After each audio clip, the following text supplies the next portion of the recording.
आप देख रहे हैं प्राइम टीवी, सच साहस सरोकार।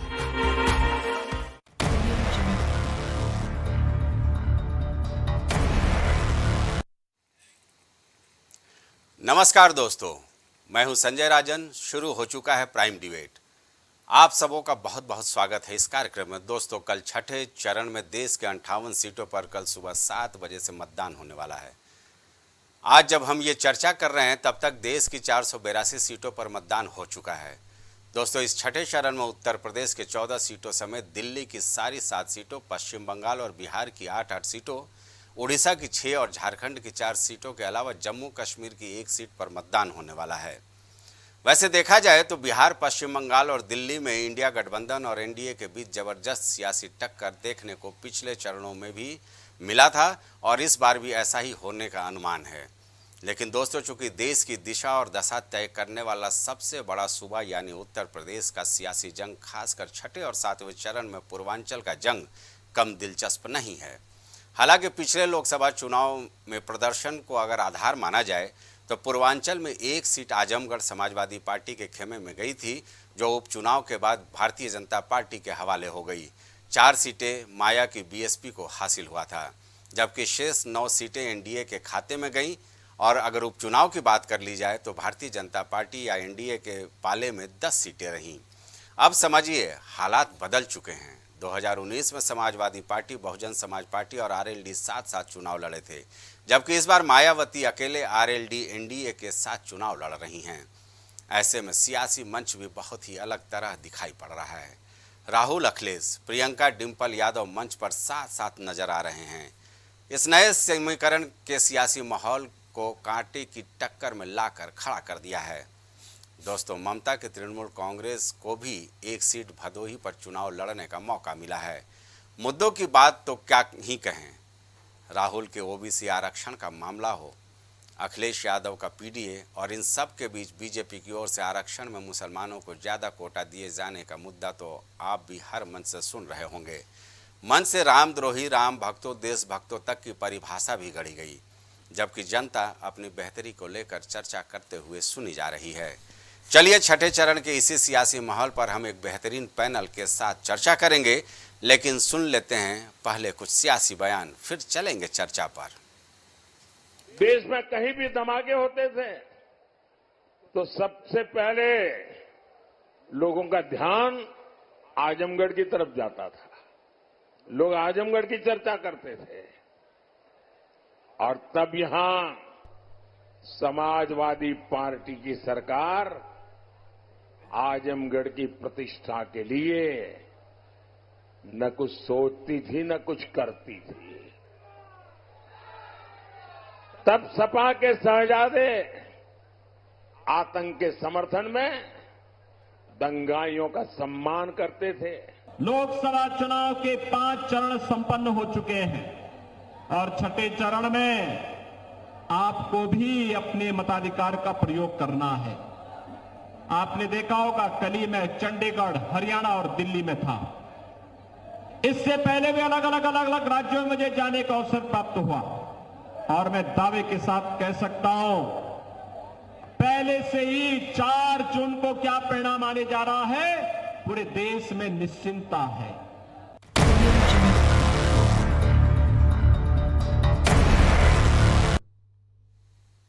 तो सुना आपने किस तरह से सियासी मंच पर दांवों का बाजार गर्म है। हर एक सियासी दल, चाहे इंडिया गठबंधन की बात कर ली जाए या फिर एनडीए की, सबके अपने अपने नारे हैं। एनडीए कहती है कि इस बार 400 पार, जबकि समाजवादी पार्टी और कांग्रेस समेत राष्ट्रीय जनता दल की बात कर ली जाए, इन तमाम दलों का ये दावा है कि इस बार एनडीए 150 के भी पार नहीं जा पाएगी। यानी कुल मिलाकर के एक दावों का बाजार गर्म है। राहुल गांधी कहते हैं कि 4 जून को जब मतगणना होगी तो एक चौंकाने वाला परिणाम आएगा।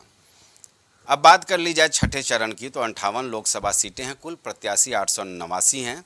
सर्वाधिक प्रत्याशी की बात अगर देश में कर ली जाए तो 223 प्रत्याशी हरियाणा में हैं और सबसे कम प्रत्याशी 20 यानी जम्मू कश्मीर की 1 लोकसभा सीट पर हैं।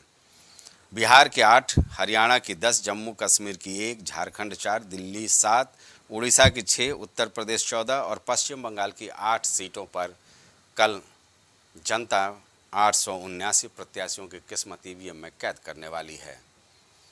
जहां तक बात कर ली जाए मुद्दों की, तो जाहिर सी बात है इस बार के लोकसभा चुनाव में संभवतः हर चरण में अलग अलग मुद्दे सामने देखने को आए। हालांकि कुछ कॉमन मुद्दा भी रहा, जिसमें भारतीय जनता पार्टी की ओर से राम भक्त और रामद्रोही की परिभाषा गढ़ी गई मन से। जाहिर सी बात है कांग्रेस और समाजवादी पार्टी को ये निशाना पर लेने की कोशिश किए, क्योंकि राम मंदिर के जब उद्घाटन का मौका था उस वक्त इंडिया गठबंधन के ज़्यादातर सियासी दल वहां उस न्योता में नहीं पहुंचे, उस बुलावे में नहीं पहुंचे। इसको लेकर के बीजेपी एक बड़ा मुद्दा बनाने की कोशिश कर रही है। चर्चित चेहरों की बात कर ली जाए तो सुल्तानपुर से मेनका गांधी की बात कर ली जाए, या फिर डुमरियागंज से जगदम्बिका पाल जो पूर्व सीएम थे उनकी बात कर ली जाए, आजमगढ़ से दिनेश लाल यादव निरहुआ की बात कर ली जाए, या समाजवादी पार्टी के जो प्रत्याशी हैं धर्मेंद्र यादव जो यादव परिवार से आते हैं। जौनपुर की बात कर ली जाए, मुकाबला यहाँ भी दिलचस्प है। चाहे कृपा शंकर सिंह की बात कर ली जाए, भारतीय जनता पार्टी के प्रत्याशी हैं ये, बाबू सिंह कुशवाहा इंडिया गठबंधन के प्रत्याशी हैं।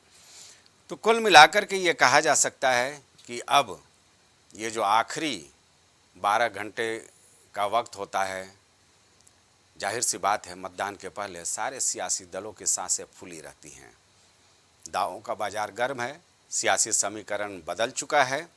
एक वक्त था जब बहुजन समाज पार्टी, समाजवादी पार्टी और आरएलडी साथ साथ 2019 में चुनाव मैदान में थे। अब यहाँ तक बात कर ली जाए कि 428 जो लोकसभा सीटों का मतदान 5वें चरण तक हो गया है।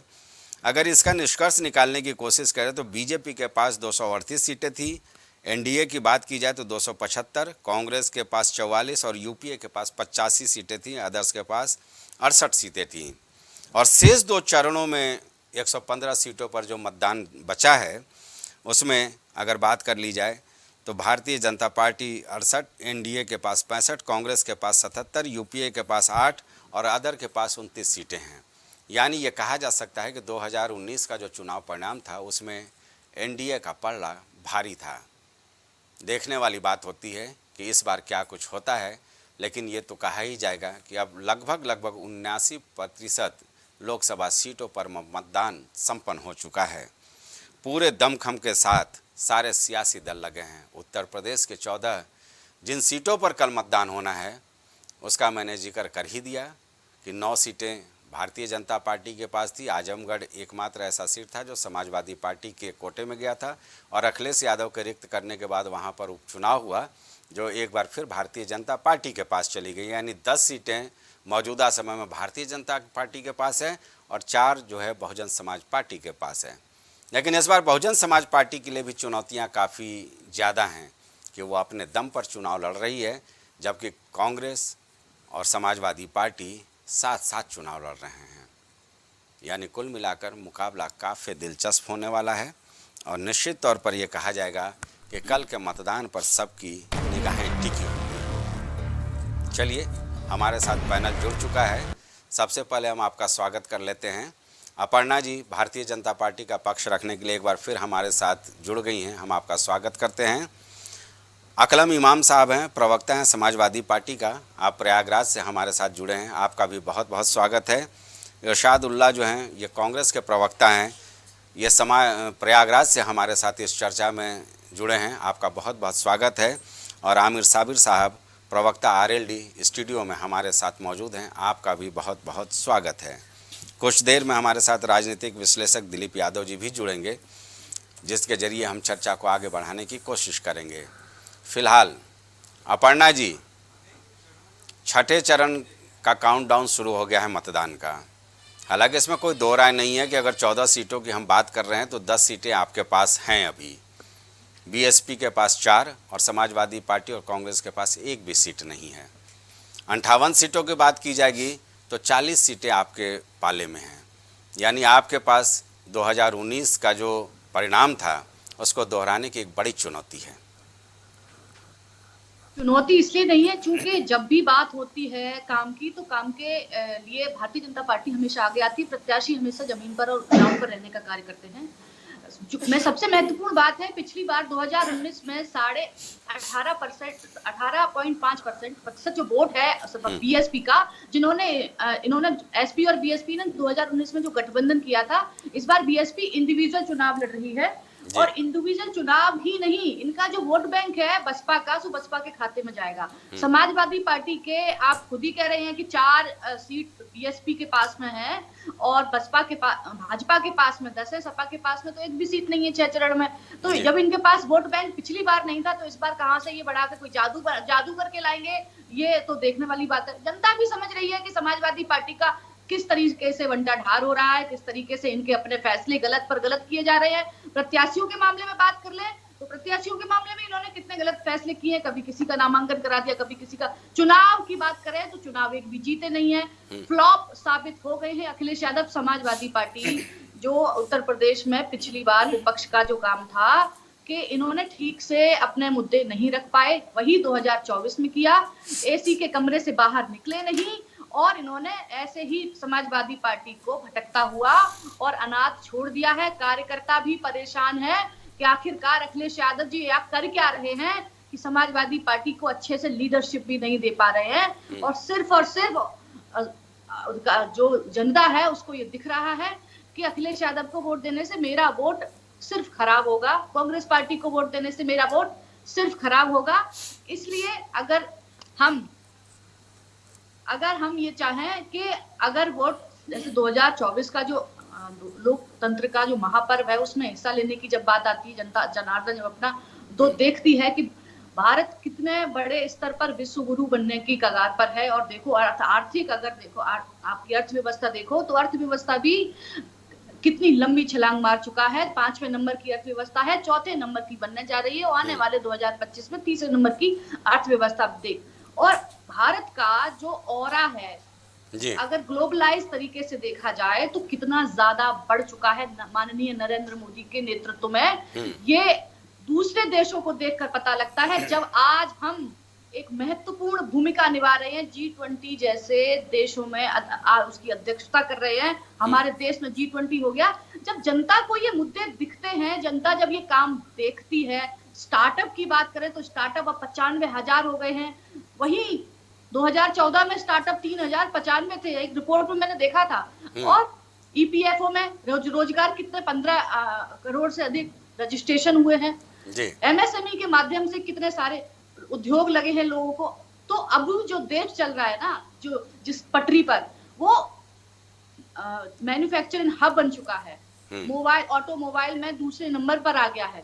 तो अगर ओवरऑल जब ये जनता देखती है, पेपर पढ़ती है और टीवी डिबेट्स देखते हैं, न्यूज देखते हैं, आप सब जब दिखाते हैं कि स्थिति कितनी सुधर चुकी है भारतीय जनता पार्टी के आने से भारत देश की, तो आदमी का झुकाव स्वाभाविक है। और जनता ना विकास चाहती है, जनता बयानबाजी अनर्गल बातें नहीं चाहती है। उनको इतनी समझदार हो चुकी है जनता, उसको मालूम है ये सिर्फ और सिर्फ वोट बैंक की राजनीति कर रहे हैं, इसलिए अनर्गल बयानबाजी करते हैं। राहुल गांधी हो, अखिलेश यादव जी हो, केजरीवाल जी हो, लालू प्रसाद यादव के बेटे तेजस्वी यादव जी हैं जो इंडी अलायंस बना रखा है। मैं तो सिर्फ ये कहती हूँ कि इनके अपने अपने जेल न जाएं, इसलिए इन्होंने सबने एक मत बना लिया है कि भाई अलायंस कर लो, नहीं तो नरेंद्र मोदी रहेंगे तो भ्रष्टाचार के मामले तो खुलेंगे ही और हमें सब जेल जाना पड़ेगा। और जेल नहीं जाना पड़े इसलिए ये इंडी अलायंस बना लिया है। तो जनता को ये भी दिख रहा है कि ये इंडी अलायंस आखिर भ्रष्टाचार को छिपाना है और अपने आप को बचाना है। ये अलायंस है, इनका कोई अलायंस इसलिए नहीं है कि ये विकास करना चाहते हैं। सब लोगों ने इकट्ठा होकर एक व्यक्ति को, एक पार्टी को घेरने का प्रयास किया है और जनता अपर्णा जी आपकी बात आ गई। संजीव राजन जी, अब पहले चरण में इरशाद साहब को सबसे पहले जोड़ लें, क्योंकि देश में कांग्रेस के नेतृत्व में ही इंडिया गठबंधन चल रहा है। भाई सुना आपने अपर्णा जी को, उनके आरोपों का तो आप जवाब दे ही देंगे कि जेल नहीं जाना है तो सबको अलायंस बनाना है, एक नया नारा अपर्णा जी ने दिया। दूसरा ये कि जो 6ठे चरण का जो मतदान होने जा रहा है, इसमें आपका जो 2019 के अगर चुनाव परिणामों की बात की जाए तो उत्तर प्रदेश में एक भी सीटें नहीं थी। इस बार क्या उम्मीदें नज़र आ रही हैं और जनता आपको क्यों वोट करे? और अगर 58 सीटों की बात कर ली जाए तो उसमें भी परिणाम काफ़ी आपका कहा जा सकता है कि न्यूनतम था। देखिए, यहाँ इलाहाबाद में और आपके प्रयागराज में जी काफी हमने डिबेट किया है, और डिबेट की शुरुआत में एक शेर से कहना चाहता हूँ, लगेगी आग तो आएंगे कई घर जत में, लगेगी आग तो आएंगे कई घर जत में, यहाँ अकेला मकान मेरा थोड़ी है, और सभी का खून शामिल है इस मिट्टी में, किसी के बाप का हिंदुस्तान थोड़ी है। देखिए, ये जो मोहतरमा जो बातें कह रही हैं वो सरासर फर्जी हैं, और ये खुद मोहतरमा जिस तरीके से बातें बता रही हैं कि हिंदुस्तान और इंडिया बहुत तरक्की कर रहा है, इतनी बुरी हालात है देश के, इतनी बुरी स्थितियां बनी हुई है कि मैं बता नहीं सकता कि इतने बुरे हालात हैं। और आपको मैं एक चीज और बता देना चाहता हूँ, पूरे देश के अंदर इंडिया गठबंधन की इतना जबरदस्त लहर है। अब पूरा देश जो है, और आज पूरा देश जो है इंडिया गठबंधन को देख रहा है, और इंडिया गठबंधन हमारी जो है बहुमत में आ रही है, सरकार बनाने जा रही है, और जितने भ्रष्टाचारी हैं ये सब जेल जाएंगे जो आज मोदी के साथ हैं। क्योंकि हम एक चीज और आपको बता दे रहे हैं, 4 जून के बाद हम तो ये मांग करते हैं कि 4 जून से पहले भाजपा के जितने बड़े नेता हैं सबके पासपोर्ट को जब्त कर लिया जाए, क्योंकि 4 जून के बाद ये देश छोड़ के भाग जाएंगे, क्योंकि इनका भरोसा नहीं है, क्योंकि भ्रष्टाचारी थे, भ्रष्टाचारी हैं, भ्रष्टाचारी रहेंगे, क्योंकि इन्होंने देश को एक गड्ढे में ला के डाल दिया। मोदी जी मंचों से क्या कह रहे हैं? मंचों से कह रहे हैं कि मैं अगर पूरे जीवन में, सार्वजनिक जीवन में अगर मैंने कभी मुसलमानों के लिए बुरा कहा होगा तो मेरा सार्वजनिक जीवन में रहने का अधिकार नहीं है। और पूरा जीवन इनके मुसलमानों की नफरत की वजह से आज सत्ता में बने हुए हैं, और खुद बॉम्बे में जाके, महाराष्ट्र में जाके फिर मुसलमान कह देते हैं। एक पिक्चर आई थी जिसमें आमिर खान जो है था, वो भूल जाता है, वो पिक्चर का नाम देखिए याद नहीं आ रहा है, उसमें कहता कुछ है और कुछ देर बाद में कुछ कहता है, फिर भूल जाता है। और वही हाल मोदी का है। मोदी जी आए बाएं साए हो गए, इनकी जो नाले की गैस है उनके दिमाग में चल गई है। अब मोदी जी, मैं समझता हूं कि मोदी जी गंजों को भी कंघी भेज दे, ऐसी इनकी ब्रांडिंग है, ऐसा ब्रांडिंग करते हैं देश को, जो है कहां लेके चले गए। सिर्फ ब्रांड करते हैं, सिर्फ झूठी बातें करते हैं। और एक चीज और बता देना चाहते हैं जी, ये देश के पहले प्रधानमंत्री हैं जो जनता के आंखों में आंखें डालकर झूठ बोल रहे हैं, क्योंकि इनके पास काम करने के लिए कुछ नहीं है।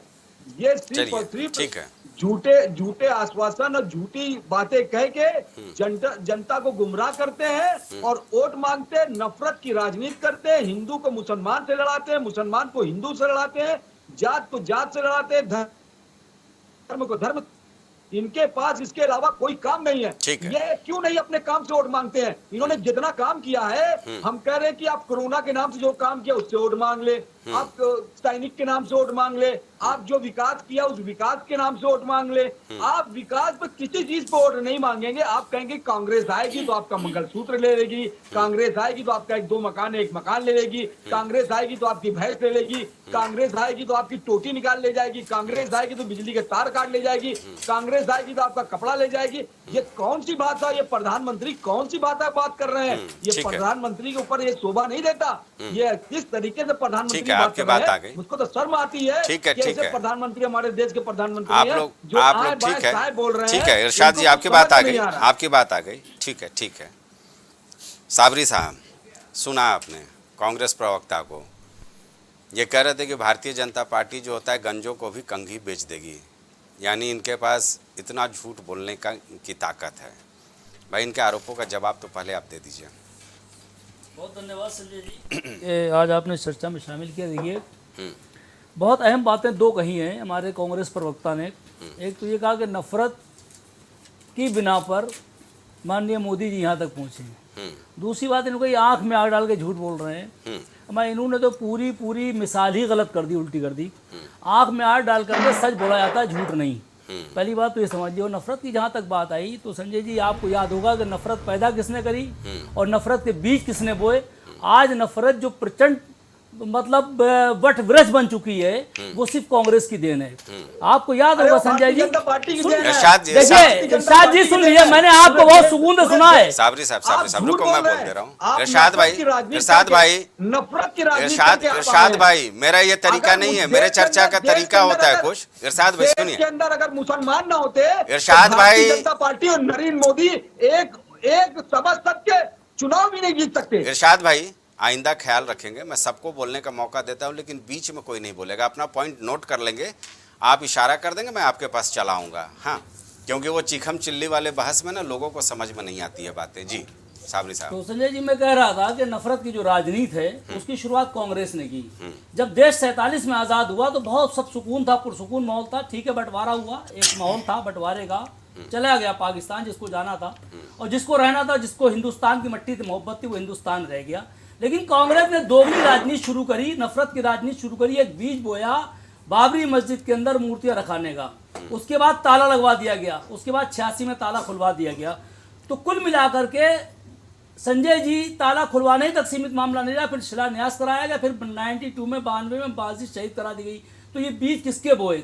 और बीज बोए नहीं है, बल्कि उसको बाकायदे खूब खून दे करके सींचा है। लोग पानी दे करके सींचते हैं, लेकिन कांग्रेस ने पसीना और खून दिया है, उसको सींच कर एक वट वृक्ष पैदा किया। उसमें समाजवादी पार्टी का भी बहुत अहम रोल रहा है। लेकिन अब इनकी परेशानी क्या है? परेशानी क्या? भव्य राम मंदिर बन गया। भाई ठीक है, उनकी आस्था का सवाल तो उन्होंने बना लिया, वो मंदिर चिल्ला करके राजनीति में आए तो उन्होंने कर लिया। इनकी परेशानी सबसे बड़ी संजय जी ये है कि इन्होंने बीज बोया, इन्होंने नफरत का वातावरण पैदा करा, इन्होंने नफरत का एक बहुत बड़ा वट वृक्ष बना दिया। जब उसमें फल आए तो बीजेपी ने खा लिए। इनकी परेशानी का सबब जो है संजय जी वो ये है, कुल मिलाकर के जो नफरत की बात इन्होंने कही वो ये है। दूसरी इन्होंने एक अहम बात कही थी, आंख में आग डालकर मोदी झूठ बोलते हैं। कभी भी आज तक कोई मिसाल ऐसी है ही नहीं जो आंख में आग डालकर झूठ बोलने वाला हमेशा नजरें चुराता है, हमेशा सर झुका के बात करता है। झूठ बोलने वाला कभी सर उठा करके सीना तान करके और आंख में आंख मिला करके कभी बात नहीं करता संजय जी। सच बोलने वाला हमेशा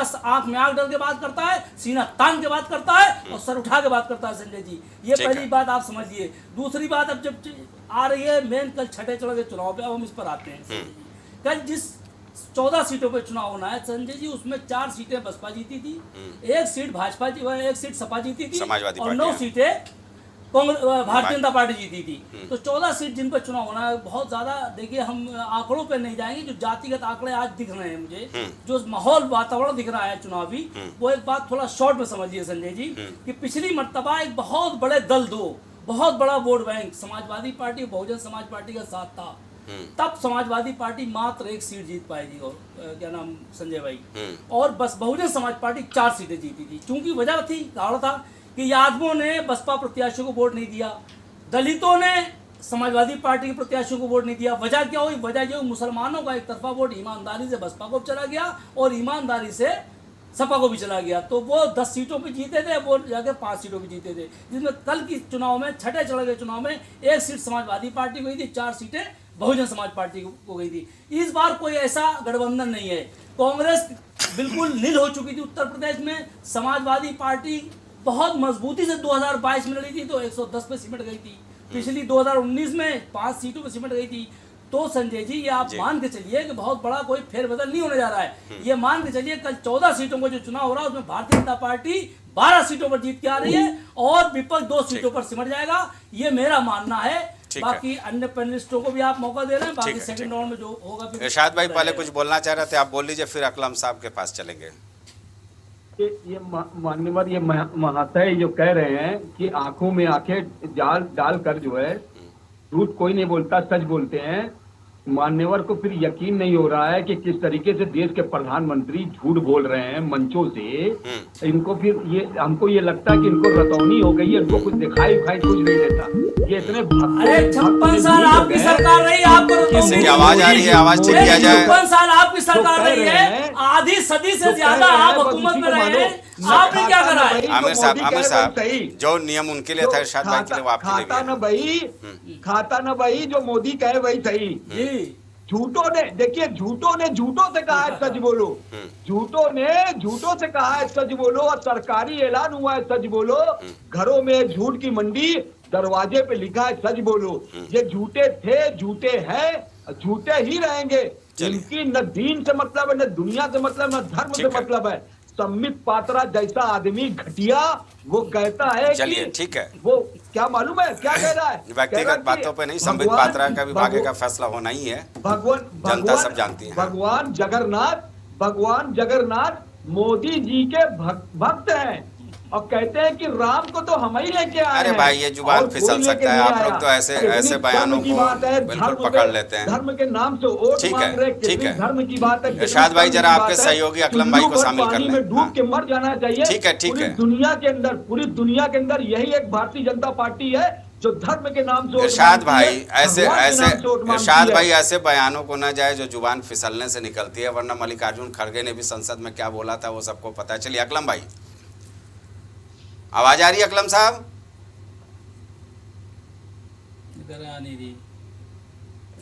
अकलम साहब का संपर्क नहीं हो पा रहा है संभवतः।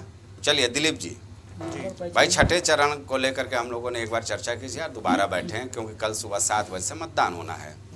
जाहिर सी बात है, इस अगर छठे चरण की बात की जाती है तो इसमें सर्वाधिक सीटें एनडीए के पाले में थी। एनडीए के पास 2019 का जो परिणाम था उसको हासिल करने की एक बड़ी चुनौती है। और जहाँ तक बात की जाए इंडिया गठबंधन की, तो उसके पास ये चुनौती है कि कैसे वो बीजेपी को शिकस्त दे। कौन किस पर भारी नज़र आ रहा है, विश्लेषण समालोचना चाहूँगा।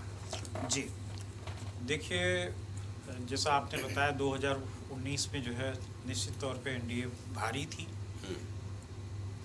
14 में आई जो है एक आंधी आया जो है मोदी के नाम का। और वो आंधी जो है बहुत अच्छा जो है प्रदर्शन किया और प्रचंड बहुमत से जो है भारतीय जनता पार्टी की जो है सरकार आई। लोगों ने मौका दिया, उस मौके के तहत जो है दोबारा फिर उन्होंने जो है मैंडेट दिया और वो भी प्रचंड बहुमत था, क्योंकि काम बहुत करने थे।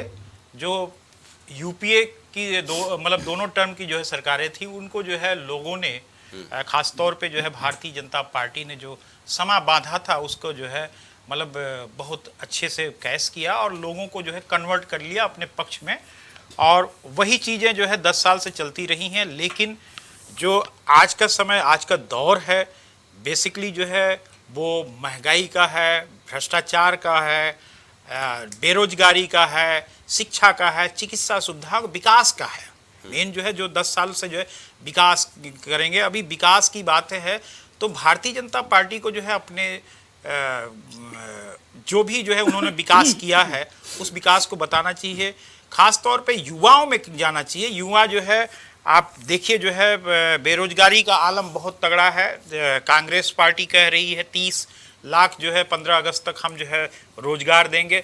तो निश्चित तौर पे अगर 30 लाख जो है नौकरियां वो दे रहे हैं तो ये भारतीय जनता पार्टी के सरकार के 10 साल के कार्यकाल में जो है उन नौकरियों पे जो है नियुक्तियां हो जाना चाहिए था, भर्तियां हो जाना चाहिए। नहीं है तो युवा जो है एकदम परेशान है, वो उस लिए जो है वोट कर रहे हैं और बदलाव की तरफ जा रहा है।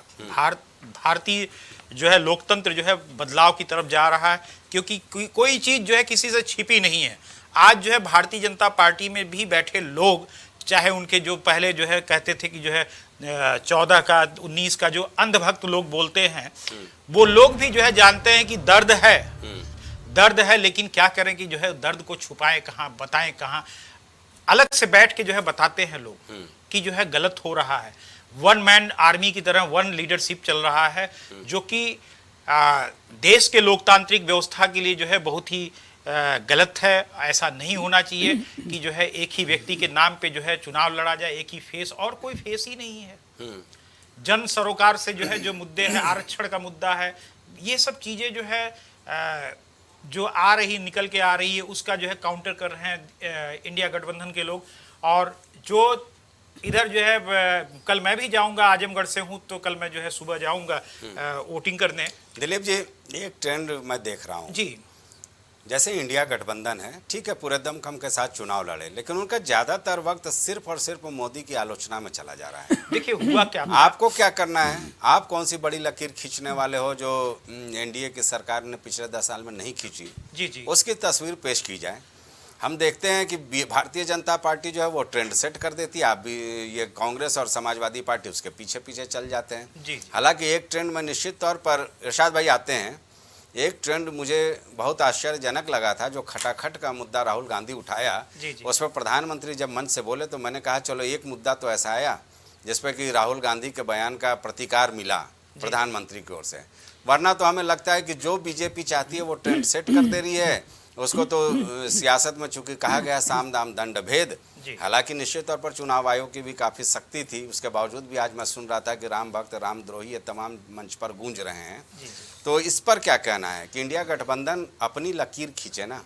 देखिए एक बात बताएं, जिस हिसाब से जो है 2013 से शुरुआत हुआ, जो एक जो है समाबाधा भारतीय जनता पार्टी ने जो पार्टी के जो है लोगों के ऊपर, या जो है पार्टी का विशेषकर जो है कि जैसे समाजवादी पार्टी जो है गुंडों की पार्टी है, यादवों की पार्टी है, उस चीज को जो है जो ट्रेंड इन्होंने सेट किया, वो ट्रेंड जो है आज इंडिया गठबंधन के लोग जो है राहुल गांधी और अखिलेश यादव ने ये पूरी तरह से सेट कर दिया है। मतलब जो काउंटर करना चाहिए था, जिस हिसाब से उन्होंने जो है मोदी ने जो है इनके ऊपर अटैक किया था, उसका काउंटर जो है बहुत तगड़ा हुआ है। आप देखेंगे कि हर चीज चेंज होता जा रहा है। आप एक चीज और देखें, अभी आज ही की जो है उसमें सुप्रीम कोर्ट में सुनवाई थी जो है इलेक्शन कमीशन का, जो है कि 1,70,00,000 जो है वोट कैसे बढ़े, 76 लाख, एक 1,76,00,000 वोट जो है कैसे इजाफा हो गए। लेकिन सुप्रीम कोर्ट ने इनकार कर दिया, उसमें अपना फैसला दे दिया कि मैं अभी इस पर फिलहाल सुनवाई नहीं करूंगा। ये जो है अगर इसी को आप देख लें कि जो है जनता में क्या मैसेज जा रहा, मैसेज ये जा रहा है कि जो है जो सोशल मीडिया के माध्यम से है, या जो है लोगों की कार्यकर्ताओं के माध्यम से है, एंटी जो है एनडीए के गठबंधन के लोगों का है, वो जो है इस मैसेज को जो है ले जा रहे हैं। चलिए सुप्रीम कोर्ट अगर जो है उसको डिनाई करता है तो ये जो है गलत है। इसको जो है सुप्रीम कोर्ट के ऊपर हम कोई टिप्पणी नहीं कर सकते, लेकिन जो है इलेक्शन के बाद सुनवाई का कोई मतलब नहीं होता। वो साक्ष्य के हिसाब से ही करता है, उसके टिप्पणी से मेरा कोई इत्तेफाक नहीं है, प्राइम टीवी का इत्तेफाक है। जी अपर्णा जी, आवाज आ रही है? अपर्णा जी आवाज आ रही है? आपको आवाज आ रही है मेरी राजन जी? संभवतः वहाँ नेटवर्क प्रॉब्लम है, इसलिए दिक्कत हो रही है, क्योंकि मैं पिछले बार भी आपसे कई बार सवाल किया, आवाज नहीं पहुँच पा रही थी। अपर्णा जी जी बताइए। भाई सुना आपने कांग्रेस के प्रवक्ता इरशाद साहब किस तरह का आरोप लगा रहे थे, है ना? हमारे राजनीतिक विश्लेषक भी कहते हैं कि वन मन शो जो होता है वो देश के लिए बहुत घातक होता है। इन दोनों पर आपका जवाब चाहेंगे? जी, देश के लिए तो वो घातक है जिसको ये नहीं पता कि इतना बड़ा लोकतंत्र का चुनाव हो रहा है, पर्व है, इसे लोकतंत्र का पर्व बोलते हैं हिंदुस्तान में और इस भारत देश में। तो जब प्रधानमंत्री का चेहरा ही नहीं है, जनता को तो ये लगता है कि हर एक साल में ये प्रधानमंत्री बदलेंगे। रही बात जी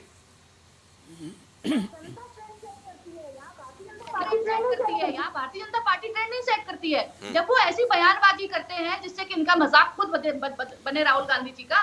बस मुझे राजन जी आपसे एक बात कहनी है, संजीव राजन जी, कि देश में भागेगा कौन ये सब जानते हैं। जी आवाज आपकी। इटली कौन जाएगा ये सब जानते हैं, हम नहीं भागते हैं। उनके जो सवाल आए थे उसका प्रत्युत्तर दे रही हूँ एक एक करके। हिंदू मुसलमान कौन कर रहा है इस देश में? मैनिफेस्टो में अल्पसंख्यकों की बात खास तौर से जोड़ी गई, ये बात किसने करी? कांग्रेस पार्टी और इंडिया अलायंस के सारे जो गठबंधन बने हुए हैं भ्रष्टाचारी मिलके वो कर रहे हैं हिंदू मुसलमान की बात। हमने हिंदू मुसलमान की बात नहीं करी। आपने कहा कि आप फाइनेंशियल सर्वे कराओगे, तब हमने कहा कि ये फाइनेंशियल सर्वे आखिरकार इसका अंजाम क्या होगा, देश को समझाने का कार्य माननीय नरेंद्र मोदी जी ने किया। आप जगन्नाथपुरी पर बोल रहे थे, जगन्नाथपुरी पर संबित पात्रा जी को आप घटिया बोल रहे हैं। घटिया सोच तो वो है। जी इरशाद साहब सुनते रहिएगा, आपके पास आएंगे। पर किसी के लिए घटिया बोल देना, ये मुझे ऐसा लगता है कि खुद घटियापना होना है। ऐसा नहीं बोलना चाहिए किसी भी व्यक्ति विशेष के लिए। अगर उन्होंने कहा कि स्लिप ऑफ टंग था, उनका एक वीडियो भी वायरल हुआ था संजय राजन। जी मैं पहले ही बोल चुका हूँ।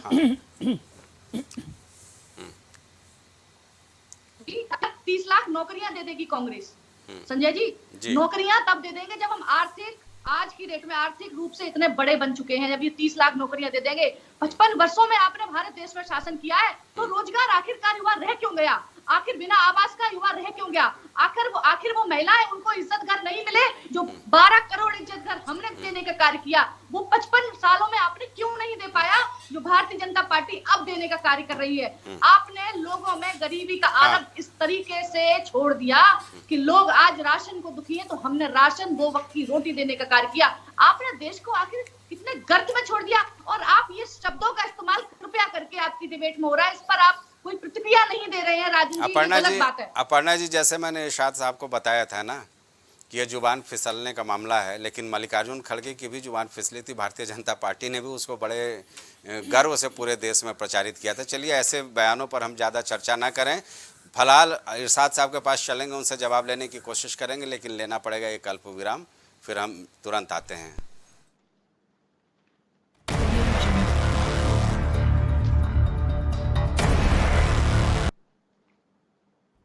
गोयल सुपर स्पेशलिटी हॉस्पिटल आपके लिए लेकर आया है world class heart care facilities, जहां होता है हार्ट समेत सभी बीमारियों का बेहतर इलाज। संपर्क करें Ayodhya road, Chinhat, Lucknow. MGM hospital and research centre, advance neuro and spine surgery centre. आपका स्वास्थ्य ही हमारी प्राथमिकता। पता Jhalwa, Prayagraj. M planet digital world लेकर आया है इलेक्ट्रिक स्कूटर की दुनिया में नई क्रांति। बेहतर कंफर्ट, आधुनिक सुविधाओं से लैस रोड का नया बादशाह। इलेक्ट्रिक स्कूटी अपनाए, प्रदूषण को कहे बाय बाय। पता प्रोफेसर कॉलोनी, कमला नगर, आगरा। मस्तिष्क मनोरोग, नस एवं नशा मुक्ति के विशेषज्ञ डॉक्टर राकेश पासवान। पता Sitaram hospital, Darbhanga colony, Lowther road, Prayagraj. करी भोजपुरी के पहला story telling mobile app Yayavari via Bhojpuri play store से, और डूब जाएं दुनिया भर के कहानियन के अद्भुत सागर में आपन भाषा भोजपुरी में। यायावरी वाया भोजपुरी, कथा कहानी आपन बानी। Cosmo laser dental clinic and dental implant centre, जो देता है आपको वर्ल्ड क्लास की बेहतरीन डेंटल सुविधाएं। पता प्रथम तल, Vrindavan tower, opposite hotel JK palace, civil lines, Prayagraj, Uttar Pradesh. संपर्क करें 6393882172। बाबा साहेब शादी.com, ये पोर्टल वेबसाइट शादी विवाह के रिश्तों के लिए ये बहुत ही भरोसेमंद और बेहतरीन पोर्टल वेबसाइट है। अभी तक बहुत सारे लोगों ने इस पर भरोसा किया है और मनचाहा रिश्ता पाया है। ये पूर्णतः सुरक्षित है। आप आज ही अपना निशुल्क पंजीकरण कराएं और मनचाहा रिश्ता पाएं।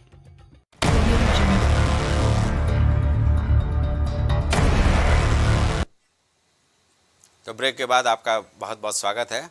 अकलम साहब, इरशाद भाई आपके पास आते हैं, लेकिन जरा समाजवादी पार्टी के प्रवक्ता को मैं शामिल कर लूं। अकलम, शुरुआती दौर से आपसे जुड़ नहीं पा रहा था मैं, लेकिन अब सवाल लेता हूं कि जिस तरह से अपर्णा जी साफ तौर पर कह रही हैं कि आप लोगों के पास ये छठे चरण में पाने के लिए कुछ है नहीं, एक तरफा भारतीय जनता पार्टी के पक्ष में माहौल है।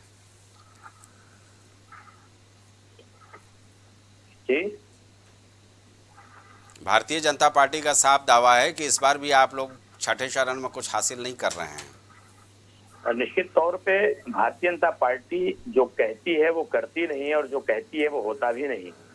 भारतीय जनता पार्टी को शायद ये पता नहीं है कि जनता का पूरा रुझान इंडिया गठबंधन की तरफ है, और ऐसा ऐतिहासिक बदलाव होने जा रहा है कि मोदी जी और उनके चेले चपाटों के नीचे से जमीन खिसकने वाली है। और जो पहले चरण से लेके अब तक जो होता आया है, अगर बेईमानी इन्होंने राजस्थान में चुनाव में की, अगर उस प्रकार की कोई बेईमानी अगर नहीं की तो 150 से ऊपर नहीं जाने वाले, पहली चीज। और जिन जो मुद्दे हैं, मेन मुद्दों से भटकाने का काम हमारे प्राइम मिनिस्टर भी करते हैं, और उनके कहने अनुसार जितने भी भारतीय जनता पार्टी के जो कार्यकर्ता हैं वो करते हैं। ये झूठ का एक ऐसी झूठ की कंपनी है जिसके CEO जो है वो मोदी जी हैं। एक ऊपर से झूठ बोला जाता है और उसको पूरी तरह से नीचे फैलाया जाता है। अभी हमारी जो साथी प्रवक्ता हैं भारतीय जनता पार्टी की, वो रोजगार की और बहुत तरीकों का आंकड़ा दे रहे थे, मैं बहुत देर से सुन रहा था। अगर आंकड़े की बात की जाए तो क्या आप खुद अपने अंदर, आत्मा के अंदर झांक करके देखिए, जो प्रवक्ता है भारतीय जनता पार्टी की, कि क्या वो आप सच बोल रही हैं? आप पूरी तरह से झूठ बोल रही हैं। देश के लोगों के साथ ये गद्दारी हो रही है कि किसी भी मामले में हर मोदी सरकार फेल है।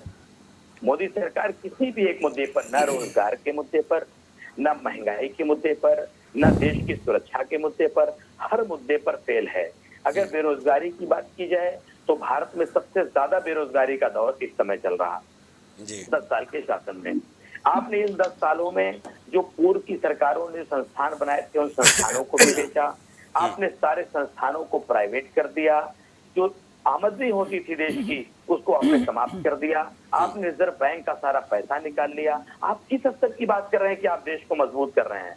4-6 कर्जा लेकर के सड़क बनवा देने को अगर आप विकास समझते हैं तो माफ कीजिएगा कि ऐसा विकास देश के लिए अच्छा नहीं है। जब किसान पर गोली आप चलाते हैं, जी आ रहे हैं अपर्णा जी, के बेटों के ऊपर आप अपनी गाड़ियां चढ़ाते हैं तो आपका कहाँ चली जाती है आपकी इंसानियत? जब आप मणिपुर में महिलाएं नंगी करके घुमाई जाती हैं तब कहाँ चली जाती है महिला सुरक्षा की बातें?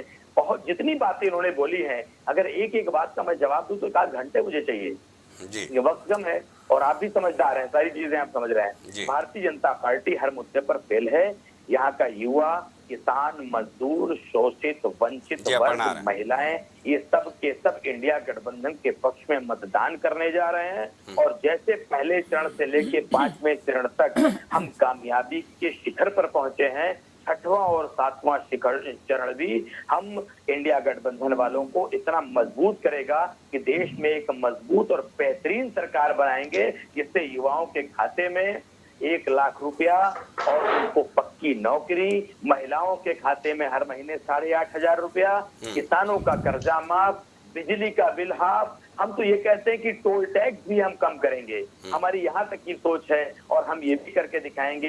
इन्होंने तो 5 किलो राशन इधर उधर का दिया, हम 10 किलो राशन देने की भी बात कर रहे हैं। ठीक है इरशाद साहब, गठबंधन खूब अच्छी तरीके से चुनाव जीत करके आ रहा है। ठीक है अकलम साहब, जरा इरशाद साहब कुछ कहना चाहते हैं, फिर अपर्णा जी से जवाब ले लेंगे। ये भ्रष्टाचारी जितना इन्होंने चाहे कोरोना काल में भ्रष्टाचार किया वैक्सीन में, चाहे इन्होंने राफेल में घोटाला किया, चाहे इलेक्टोरल बॉन्ड में किया, ये सब के सब जेल जाएंगे। अडानी और अंबानी की कितने चेले चपाटे हैं। ये तो 4 तारीख को तय होगा जब मतगणना हो जाएगी। इरशाद साहब कुछ बोलना चाह रहे थे अपर्णा जी के आरोप पे, फिर अपर्णा जी आपके पास आते हैं। जिस तरीके से कांग्रेस का मैनिफेस्टो जारी हुआ है, उस मैनिफेस्टो में पूरा देश नहीं पूरी दुनिया तारीफ कर रही है। हर आदमी मैनिफेस्टो की बात कर रहा है, गरीब हो, महिला हो, किसान हो, नौजवान हो, बेरोजगार हो, सब उसको मतलब 18 लाख लोगों ने उसको डाउनलोड भी किया। जब मोदी जी ने कहा था इस पे तो पाकिस्तान और तमाम तरीके के मुसलमान लीग और ये मुस्लिम लीग की बात कर रहे थे, तो लोगों ने उसको 18 लाख लोगों ने लोड किया और उसको पढ़ा और हर आदमी कांग्रेस का मैनिफेस्टो की तारीफ कर रहा है, जिसमें उन्होंने राहुल गांधी जी ने जिस तरीके से कहा कि मैं 1 लाख रुपया महीना प्रति गरीब महिला को दूंगा था, 8,500 ठकाठक, तो प्रधानमंत्री मोदी जी को भी मजबूरन बोलना पड़ा। तो हम जो बोल रहे हैं वो मोदी जी हमारे पिच पे खेल रहे हैं। हम तो मुद्दे की बात कर रहे हैं, वो सिर्फ हिंदू और मुसलमान की बात कर रहे हैं। पूरे चुनाव में हिंदू और मुसलमान को लेके घुमा रहे हैं। हम उनको मुद्दे पे लाना चाहते हैं, लेकिन वो सिर्फ हिंदू मुसलमान पे, टोटी पे, बिजली पे, आपके आरोपों का जवाब अपर्णा जी से ले लें, फिर आमिर साहब के पास चलेंगे। हाँ। ये देखिए, इन्होंने अगर कोई काम किया है तो अपने मुद्दों पे, अपने भाजपा के मैनिफेस्टो पर आए, घोषणा पत्र पर आए और अपने घोषणा पत्र को बताए और विकास पर जो उन्होंने काम किया है, अगर एक भी काम पे अगर वोट मांगते हैं तो कितना अच्छा लगता है कि हमने ये किया है, हम इस पर वोट मांगते हैं, हमने ये किया है, हम इस पर वोट मांगते हैं। ठीक है इरशाद साहब, आपकी बात आ गई। अपर्णा जी जवाब दे दीजिए भाई। समाजवादी पार्टी प्रवक्ता को भी आपने सुना, कांग्रेस प्रवक्ता को भी सुना। मंदिर बनवाया है। ठीक है इरशाद भाई, सबको मौका। कुछ बनवाया नहीं है। आपकी बात आ गई इरशाद भाई, आपकी बात आ गई। जरा अपर्णा जी से जवाब ले लें भाई।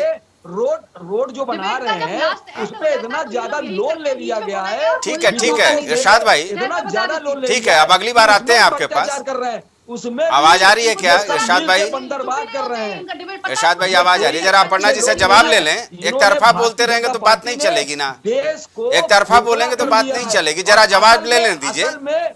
असल में देश के अंदर जो इरशाद भाई की आवाज कम की जाए भाई। उसका असल जिम्मेदार इरशाद जी, भारतीय जनता एक तरफा बोलेंगे तो नहीं चलेगा। हाँ अपर्णा जी बोलिए, जवाब दीजिए। संजय जी, मुझे शर्म नहीं, मुझे गर्व और एक बहुत अच्छा महसूस होता है। शर्म के साथ ये लोग कह रहे हैं कि हमें शर्म नहीं है, हमें अंतर आत्मा में झांकने की जरूरत है। अंतर आत्मा में उसे झांकना चाहिए जिसने गलत काम किए हों और जिसने भ्रष्टाचार किया हो, जिसने जनता का पैसा मार लिया हो। समाजवादी पार्टी ने तो बजट का पैसा 97,000 करोड़ रुपए कैग ने बताया था, कैग की रिपोर्ट में, कि इन्होंने अपने लिए इस्तेमाल कर लिया और उन्होंने बहुत बड़ा घोटाला किया। उसकी जांच भी हो जाए तो अभी के अभी इनके लेने के देने पड़ जाएंगे समाजवादी पार्टी के मुखिया के। हमें शर्म नहीं आती है जब भ्रष्टाचार होता है? आप शर्म तो आप लोगों को आनी चाहिए, हमें क्यों आएगी? हम तो सिर्फ जनता का कार्य कर रहे हैं। इरशाद भाई रुक जाइए, समाजवादी पार्टी पर आरोप है, अकलम अभी बोल लेंगे। मणिपुर, संजय जी, अरे नहीं, मणिपुर मुद्दा आखिर आ क्यों जाता है डिबेट में? लोगों को इतना पॉलिटिकल मुद्दा बना के रखना है लोगों को, इसलिए मणिपुर बार बार ये ले आते हैं। अरे दो महिलाओं के उसकी इरशाद भाई कुछ चिल्लाएंगे तो आवाज नहीं आएगी, एक एक करके। अरे इरशाद भाई बोलने दीजिए, सुन लीजिए, एक एक करके होता है, सम्मान कीजिए। हम महिलाओं का सम्मान करते, भाजपा थोड़ी है। जी अकलम साहब बोलिए। आराम सुनिए इनकी बात। जी देखिए, सबसे बड़ी महिलाओं का सम्मान अगर करते तो मणिपुर को राजनीतिक मुद्दा नहीं बना दिया होता। आप सभी लोगों ने जब भी कोई डिबेट होती है आप हमेशा मणिपुर पर बात करते हैं, आखिर क्यों उसे मुद्दा बना दिया राजनीतिक? कितना व्यक्तिगत मुद्दा है, कितना संवेदनशील मुद्दा है, डिबेट का विषय होना ही नहीं चाहिए। और अमित शाह गए हैं, वहाँ की महिलाओं की प्रकाश भी डाला गृह मंत्री के, जो भी अपने काम है उनके अनुसार वो कर रहे हैं और मणिपुर शांत हो भी जाए। लेकिन आप जैसे राजनीतिकार, आप जैसी पार्टियां इतना मुद्दा आपके पार्टी में तो पूरे भ्रष्टाचारी, पूरे जो बलात्कारी गुजरे हुए हैं, पूरे भ्रष्टाचारी गुजरे हुए हैं। इरशाद भाई आपको कहते हुए शर्म नहीं आ रही कि ठीक है इरशाद भाई, अकलम साहब कुछ बोलना चाह रहे हैं, फिर साबरी साहब के पास भी चलना और लोगों को भी जोड़ना है। ठीक है, भ्रष्टाचारी एक मिनट आपके सहयोगी समाजवादी प्रवक्ता को जरा सुन लीजिए। इरशाद जी, इरशाद जी एक मिनट, इरशाद भाई एक मिनट, आपके सहयोगी हैं समाजवादी प्रवक्ता, उनको सुन लीजिए। हाँ अकलम भाई। देखिए, हमारी बहन ने जो अभी आरोप लगाया बड़ा हास्यास्पद है कि 10 साल से आपकी सरकार केंद्र में और 7 साल से आपके उत्तर प्रदेश में है। अगर हमारा कोई भ्रष्टाचार या बेईमानी आप जो बता रही हैं मौखिक रूप से, तो ये तो आपकी नैतिक जिम्मेदारी होती है। इसका मतलब आप कानून के प्रति बेईमान है कि आपने हमारे खिलाफ जांच नहीं कराई। आप तो हर विरोधियों के यहाँ सीबीआई और ईडी भेजते हैं, इस मामले में आपने क्यों नहीं भेजा? क्योंकि आप सिर्फ और सिर्फ झूठ बोलते हैं। आपके अंदर आपकी जो गलत गंदी सोच है, जहां अखिलेश यादव जी ने जब मुख्यमंत्री का पद छोड़ा तो इतना छोटी सी बात, क्या अखिलेश यादव हिंदू नहीं थे? आपने गंगा आपने यहाँ के शूद्रों बैकवर्डों को अपमानित करने का काम किया। और उसके बाद अखिलेश यादव जी कन्नौज में एक मंदिर में गए। क्या अखिलेश यादव को मंदिर में कहीं पर पूजा करने का अधिकार नहीं है? आपने उस मंदिर को धुलवाया। आपने दलितों और पिछड़ों को जो अपमानित किया है, इस अपमान का बदला जनता वोट के रूप में। चलिए ठीक है, हो गई। साबरी साहब ठीक है, अपर्णा जी जरा आरएलडी के प्रवक्ता साबरी साहब है, इनसे इनको भी चर्चा में शामिल करें। हाँ ठीक है, ठीक है, आ गई आरोप प्रत्यारोप की बात आ गई। ठीक है, अब जरा राष्ट्रीय लोक दल के प्रवक्ता की भी सुन लीजिए भाई, फिर जवाब दे दीजिएगा। अकलम साहब ठीक है, अपर्णा जी, अकलम जी शांत हो जी। साबरी साहब। संजय जी, दो प्रवक्ता समाजवादी पार्टी के अकमल इमाम साहब और कांग्रेस के प्रवक्ता इरशाद उल्लाह साहब, ये दोनों मुस्लिम है माशाल्लाह, और दोनों मुस्लिम हिंदू मुस्लिम नहीं, मैं यहाँ प्रवक्ता की बात करूँगा। दोनों मुस्लिमों की हमदर्दी में बिल्कुल ये मतलब लुप्त है, समझ लीजिए लिप्त हैं मुस्लिम प्रेम में।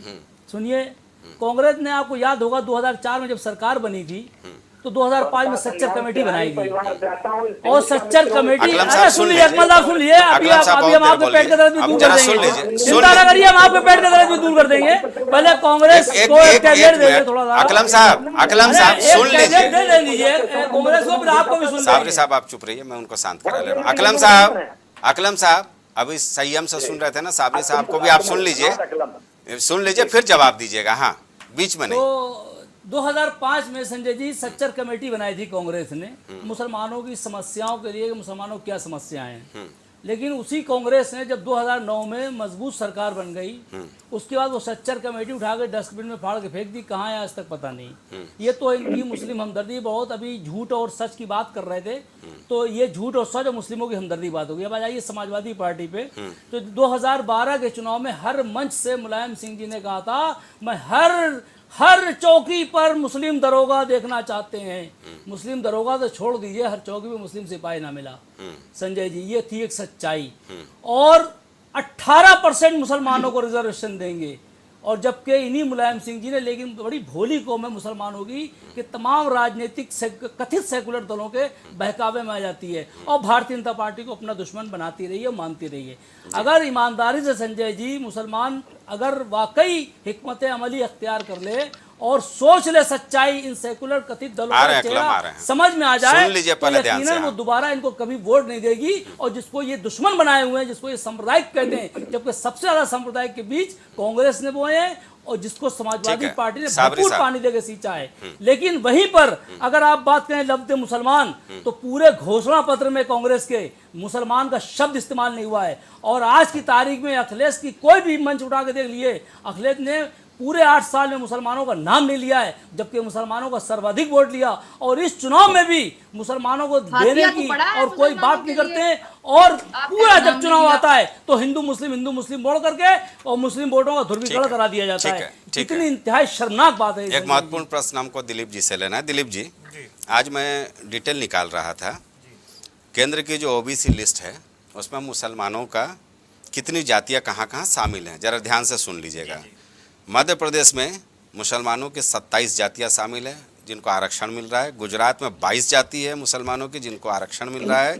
केरल की 5 जाति है, वहाँ आरक्षण मिल रहा है। बंगाल में हालांकि 0 है, लेकिन अभी 2022 में तो दूसरी सिफारिश की थी जिसको हाईकोर्ट ने खारिज कर दिया। 35 समुदाय इसमें शामिल थे। 35 में से 33 मुस्लिम समुदायों को वो आरक्षण का अलग से लाभ देना चाहती थी। उत्तर प्रदेश की बात की जाए, यहाँ पर बहुत कम है, 2 जाति हैं मुसलमानों की जिनको आरक्षण का लाभ मिला है। कर्नाटक की 10 और बिहार की 23 जातियाँ, माने गुजरात भी इसमें शामिल है। तो मेरा ये कहना है ना कि आरक्षण को लेकर के जो देश में एक अलग तरह का राज चल रहा है, संघ प्रमुख मोहन भागवत ने साफ तौर पर कहा था कि जिसको ज़रूरत है उसके आरक्षण का संघ विरोध नहीं करता। ये व्यवस्था होनी भी चाहिए, मैं इससे इत्तेफाक भी रखता हूँ कि जो सक्षम है उसको आरक्षण समाप्त कीजिए, उसको मुख्य धारा में आने दीजिए। जो जरूरतमंद है उसको हमें आगे लाने की आवश्यकता है। आरक्षण की मूल धारणा यही थी। इस पर आपकी क्या टिप्पणी होगी? देखिए, क्योंकि चर्चा चली तो मैंने सोचा कि ये डाटा भी रख दूं। हाँ, ये बहुत हकीकत ये है कि जो है जितने अकलम साहब इसके बाद आते हैं, जितने भी देश की पार्टियां हैं सभी ने जो है मुसलमानों का जो है शोषण किया है।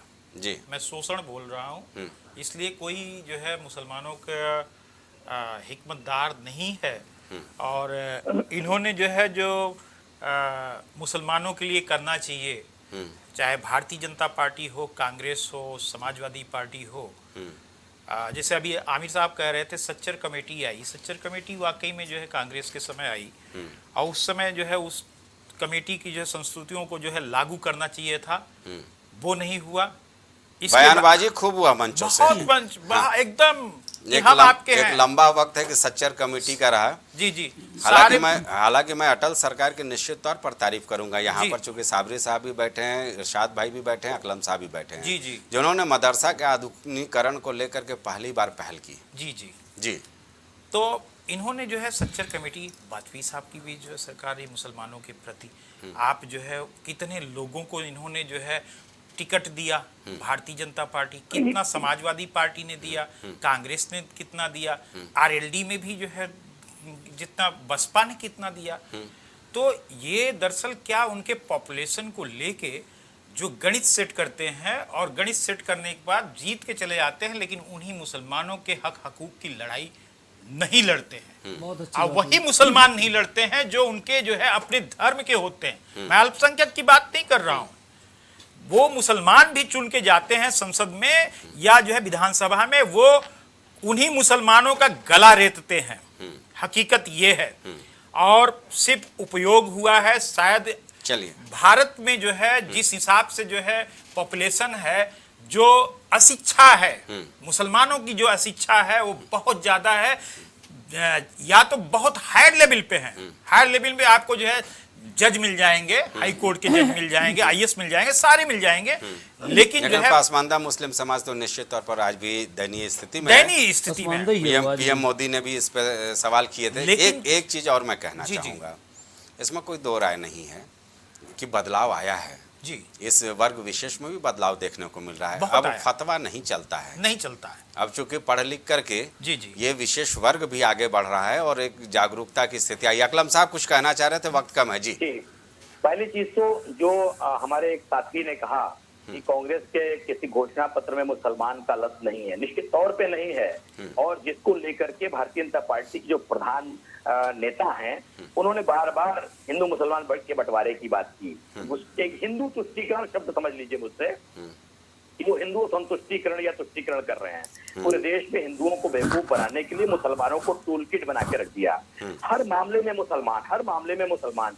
आप मुसलमानों से इतनी नफरत क्यों करते हैं? उसकी वजह क्या है? उसकी वजह सिर्फ ये है कि यहाँ का देश का मुसलमान इस देश की आजादी में गांधी जी के पीछे खड़ा था, इस देश की आजादी की लड़ाई लड़ रहा था। और आज जो लोग सत्ता में हैं, ये जंगे आजादी में अंग्रेजों के साथ से अंग्रेजों की मुखबिरी किया करते थे। कि मुसलमानों से चिढ़ का और नफरत का कारण केवल ये है कि जंगे आजादी में मुसलमान गांधी जी के पीछे खड़ा था।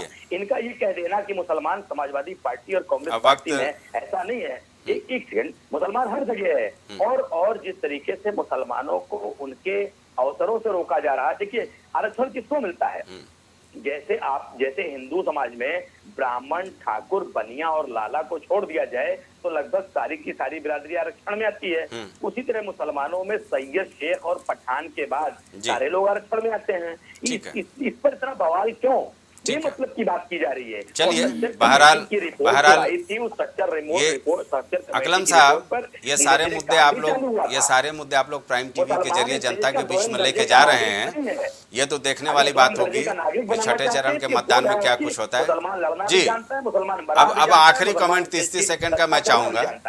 ठीक है, वक्त का यहीं तक इजाजत देता है, वाइंड अप करने का इशारा हो चुका है। आमिर साहब 30 सेकंड में छठे चरण के मतदान में क्या उम्मीदें? 30 सेकंड में, बहुत जल्दी। आमिर साबरी साहब जी, देखिए हमारा मत ये है कि सिर्फ 30 सेकंड में दावेदारी करेंगे। मतलब वोट दिया जाए, प्रत्याशी शरीफ हो, अच्छा हो और हिंदू मुस्लिम के चश्मे से ना देख करके वोट किया जाए, यही हमारा इरशाद साहब आकलन है। देखिए, हमारा मानना है कि जो अब की जो चुनाव होने जा रहा है, वो देश के अंदर 1 to 1 चुनाव हो रहा है। भाजपा के सामने एक ही प्रत्याशी खड़ा है, बाकी सब जीरो एंड नथिंग है।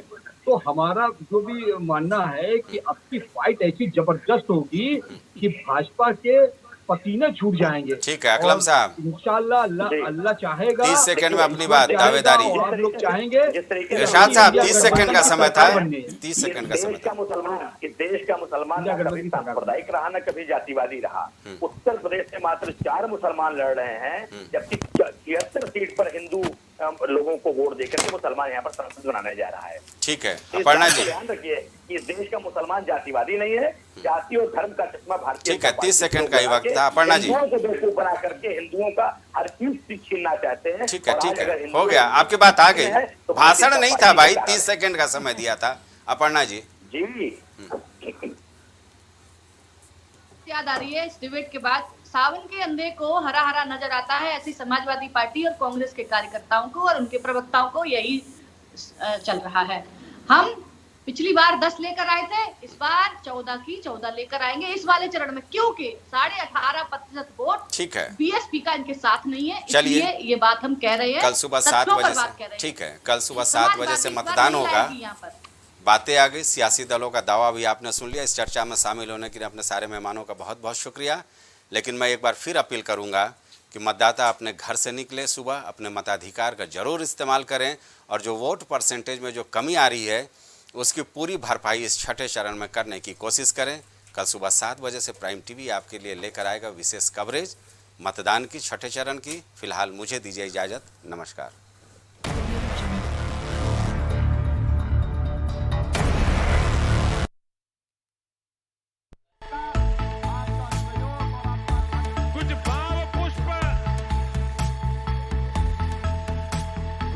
आप देख रहे हैं प्राइम टीवी, सच साहस सरोकार।